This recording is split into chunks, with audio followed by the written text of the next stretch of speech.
Murakaze neza cyane kuri Three Pillars. Amahoro y'umwami wacu Yesu abane namwe aho muri hose. Njye uvuga nitwa Clovis. Rero uno munsi nifuje ko tuganira ku kibazo cy'ingutu. Tuganira ku mpamvu zituma ingo nyinshi muri iki gihe zirimo gusenyuka. To be honest, ingo nyinshi muri iki gihe zabaye nk'ibikatsi. Marriages nta byishimo, nta mahoro. Ku buryo bamwe bageraho bananirwa kwihanganirana bikarangira bafashe umwanzuro wo gutandukana. Rero ibi biterwa n'iki? Impamvu ni izihe? Honestly, impamvu ni nyinshi cyane, zagira no ku bihumbi zituma abantu batandukana batavuga rumwe. Ariko izo mpamvu zose aho ziva zikagera, zifite aho zikomoka, zifite inkomoko yazo. Rero umuzi w'izo mpamvu ni icyaha.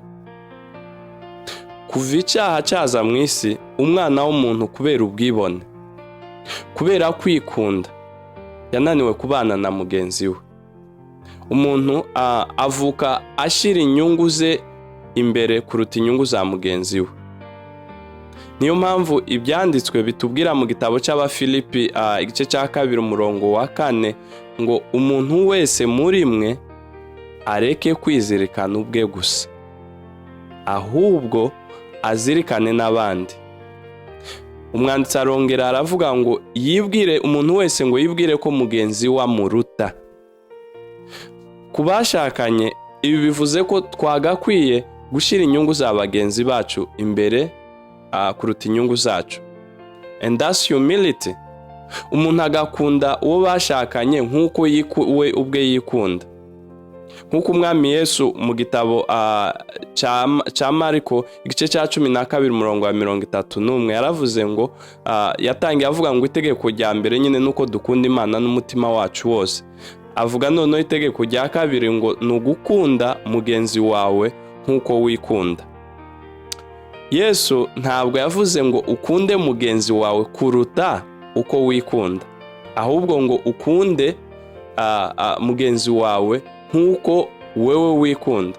Yesu yari azi ko tuvuka twikunda. Ntabwo twigishwa kwikunda, kuko kwikunda ni kamere, ni natural, ni ikintu tuvukana rwose. Ideni rero duhorana ni ryo gukunda bagenzi bacu nk'uko natwe twikunda, especially ku muntu mwashakanye mukaba mwarabaye umubiri umwe, byagakwiye kuba akarusho. Ikibazo rero, umuntu kubera icyaha kimurimo avuka yikunda ubwe, avuka ashyira inyungu ze imbere, avuka ashaka kwiyubakira ubwami bwe. Iyo rero bigeze no mwishaka, usanga uno muntu impamvu nyamukuru yo gushaka umugore cyangwa umugabo ari inyungu ze bwite yashize imbere. Marriage kuri uyu muntu, it's not about serving but being served. Marriage it's not about giving but receiving. Igihe uyu muntu atabonye ibyo yishakiye kuri mugenzi we bashakanye, amakimbirane rero nibwo atangira, ku buryo agera naho nyine avuga ati nimba udashobora kunkorera ibi turatandukana. Kuko marriage was about nyine kumusavinga. Uyu munsi rero ndashaka ko dutangira kuvuga kuri zimwe mu mpamvu zituma abashakanye babana nabi. Imwe muri izo mpamvu nuko mwashakanye first for the wrong reason in the first place. Nkuko mubizi, gukomera kw'inzu guhera muri fondasiyo yayo. Uko inzu iba ndende ni nako fondasiyo yayo bisaba kuba nayo ndende kandi kabifashe nyine ikomeye. Fondasiyo, urebye fondasiyo y'inzu za etaje ziba zisaba ko fondasiyo zayo zimbwa cyane en profondeur kuruta inzu just ihagaze ya one story cyangwa ranch house. Ubwo bivuze ko inzu idafite fondasiyo ikomeye isenyuka vuba igihe habaye umuyaga, imyuzure cyangwa se umutingito. Fondasiyo bikenewe cyane ni ingenzi. Muri marriage rero cyangwa se urugo niko nako biba bimeze. Igihe cyose marriage yatangizanywe na fondasiyo mbi, ariyo wrong reason, amaherezo iyo marriage irasenyuka. Igihe habaye imiyaga, imihengeri n'imitingito y'ubuzima, marriage irasenyuka. Kubera iki? Kubera ko nyine n'ubundi ino marriage yatangizanijwe n'impamvu mbi, wrong reason. Reka rero tutangire ku mpamvu ya mbere, wrong reason ituma abantu bashakana. Impamvu ya mbere ni ugushaka umuntu kugira ngo akubyarire abana. Reka ntangire mvuga ko abana ari umugisha kandi ari umwandu uva ku Uwiteka. Niko Zaburi 127:3 avuga. Kandi kimwe mu by'Imana yabwiye Adamu na Eva imaze kubarema ikabahuza ikabagira umwe, yarababwiye ngo mubyare, mwororoke, mugwire isi. Rero byumvikane ko kubyara abana atari ikintu kibi, ahubwo ari ikintu cyiza cyane. Ahubwo nkangurira hahigwa nyine ibyara abana benshi. Ariko niba abana ari bo baba intego yawe nyamukuru ituma ushaka umugore cyangwa umugabo, then uwo mwashakanye ahinduka gusa nk'ikiraro kikugeza kuri abo bana. Nibwo usanga umuntu avuga ngo icyaduhuje n'abana. Kubera ko marriage yawe yubakiye mu kubona abana, usanga ugera naho unanirwa kwihanganira umugore wawe igihe wasanze ari ingumba. Wewe n'umuryango wawe mukumva ko uyu mugore ntacyo amaze niba atababyarira abana, ngo ntacyo umaze niba utabasha kuduha abuzukuru, ngo waje gusa gukonsoma gusa ibyo mu rugo rwacu. Umugore muri bene uru rugo, to be honest, abafashwe nk'umukozi gusa, nta gaciro iwe bwitagira, ahubwo agaciro kari mu bana byarira umugabo n'umuryango we. Ibi rero nubwo mubibona nyine akenshi cyane biba ku bagore, ariko no ku bagabo bibabaho rwose. Igihe umugore cyangwa se umuryango wiwe wasanze uno mugabo afite ikibazo cyo kutabyara, amakimbirane aratangira.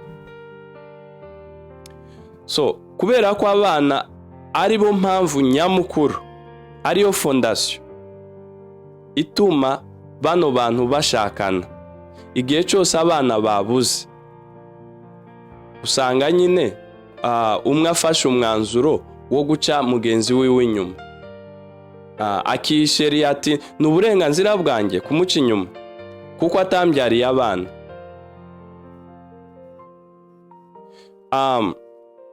Kandi ibi nibyo nagiye mvuga aho haruguru, yuko umuntu kubera icyaha avuka yikunda, avuka ari umwibone, avuka ashira inyungu z'imbere kuruta inyungu za mugenzi we, avuka ashaka kwiyubakira izina, ashaka kwiyubakira amateka, ashaka kwiyubakira umunara, ku buryo niba bisaba ko acumura ku Mana kugira ngo agere ku cyo ashaka arabikora. Rero at this point uyu muntu gusambana ntacyo bimubwiye, guca inyuma, guhemukira nyine uwo bashakanye, abona ko atari ubuhemu rwose, ahubwo abona ko ari uburenganzira bwe.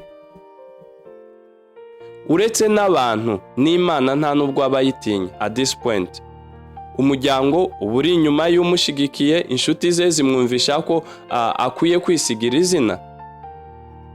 Urumva ko uyu muntu kubera gushaka umugore cyangwa se umugabo ku mpamvu gusa yo kubona abana, urugo rwe birangira yiyemeje kurusenya igihe abana batabonetse. Ni nayo mpamvu navuze ngo wrong reason ni ugushaka umuntu umushakira gusa abana, azambyarira abana.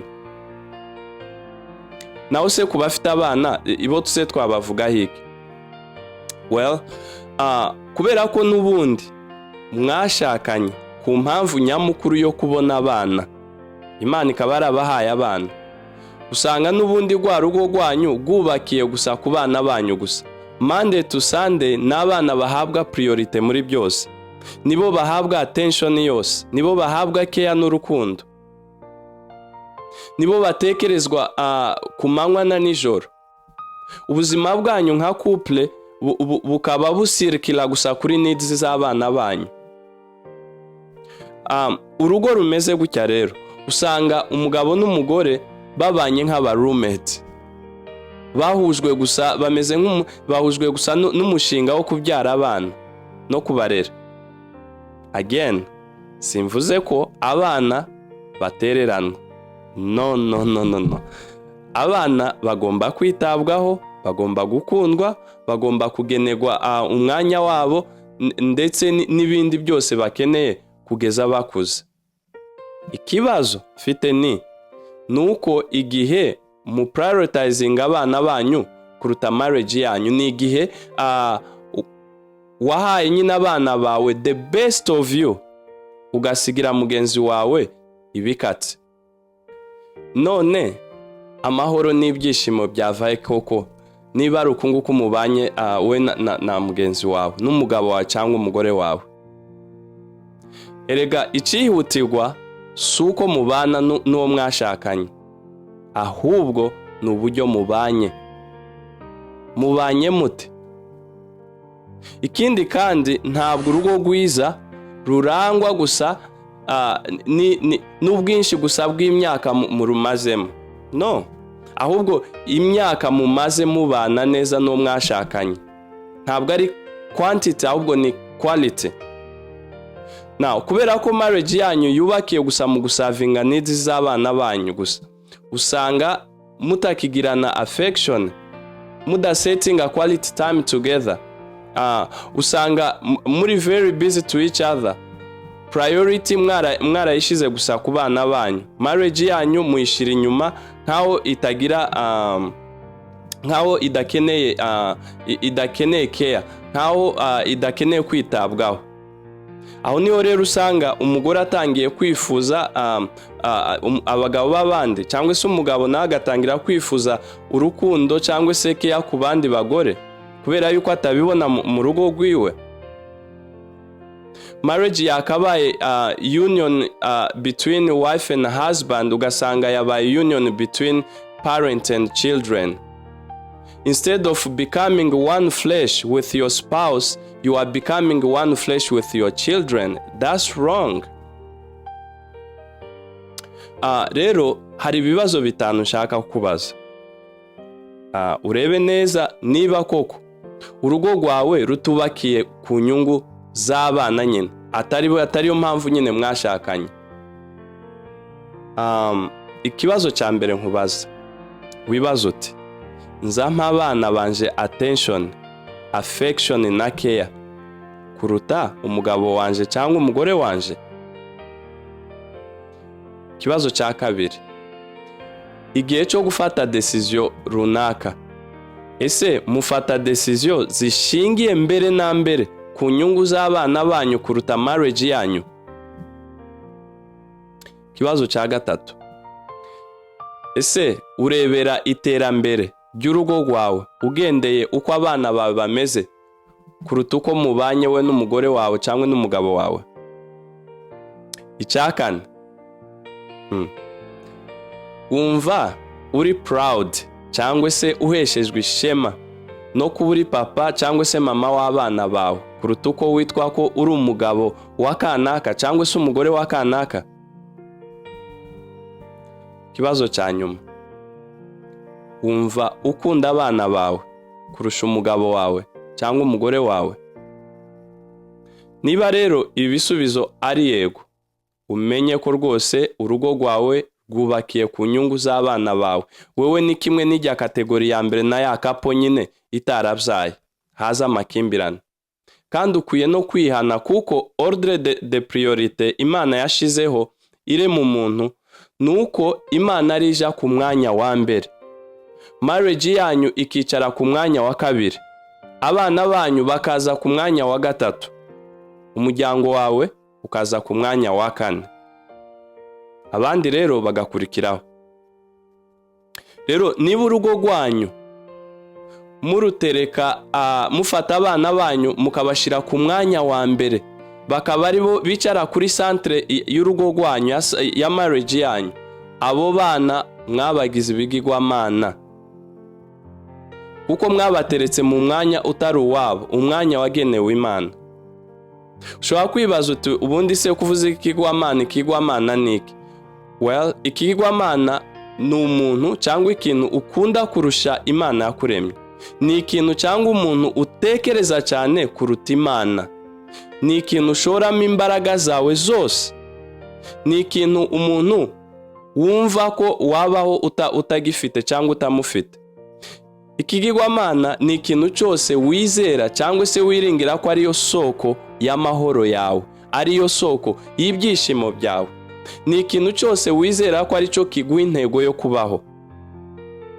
Rero muvandimwe, wibaza uti abana banjye ntibashobora kuba aribo nshakamo, aribo soko y'amahoro yanjye, aribo soko y'ibyishimo byanje, aribo ntego y'ubuzima bwanje, nk'uko abapagani benshi numva babivuga ngo you are my reason to live, ngo you are everything to me. Iki rero ni ikinyoma cya Satani. God should be your reason to live, not just a mere human being. Wibaza uti abana banje sinaba mbakunda nkabakunda n'umutima wanje wose kuruta Imana, nkaba mbakunda n'ubwenge bwanje bwose n'imbaraga zanjye zose? Niba rero ari ukuri ku buzima bwawe, umenye ko wayobye, wimuye Imana mu mwanya wayo, ushiramo abana bawe. Nubwo mvuze abana, ikigirwamana gishobora kuba ari ikintu icyo ari cyo cyose. Shobora kuba ari umugabo wawe, shobora kuba ari umugore wawe, shobora kuba marriage yawe, shobora kuba ari akazi, shobora kuba ari telefone. Ikintu cyose ukunda kuruta Imana ni ikigirwamana. Yesu yaravuze muri Matayo igice cya 10 umurongo wa 37, aravuga ngo ukunda se cyangwa nyina kubandutisha ntaba akwiriye kuba uwanje, kandi ukunda umuhungu we cyangwa umukobwa we kubandutisha ntaba akwiriye kuba uwanje. Rero ninde ukunda kurusha uyu mwami w'abami? Ese Yesu niwe ushakamo ibyishimo muri ubu buzima? Niwe ushakamo amahoro mu rugo rwawe? Niwe ushakiramo cyangwa se ushakira mu bana bawe, ushakira ibi bintu, ushakira umunezero, ibyishimo mu bana bawe? Ndagira ngo nkubwire ko amahoro n'ibyishimo no kunyugwa bibonerwa muri Yesu Kristo. Igihe cyose ubishakira mu biremwa aho kubishakira mu muremyi, uzaba disappointed, kuko ikiremwa ntabwo gifite capacity yo kuguha iby'umuremyi wenyine atanga. Rero ubutaha nzavuga ku yindi mpamvu mbi cyangwa se wrong reason of getting married ituma abashakanye bagirana amakimbirane.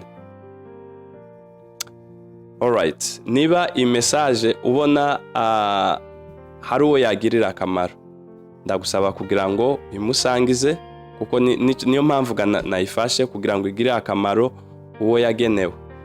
Kandi niba ufite ikibazo cyangwa se topic wifuza ko twazavugaho ubutaha, please twandikire muri comment kugira ngo tuzayitegure. I'm ready rwose to discuss for any topic muzaduha. Umwami Yesu abane namwe ubwo nawe ubutaha.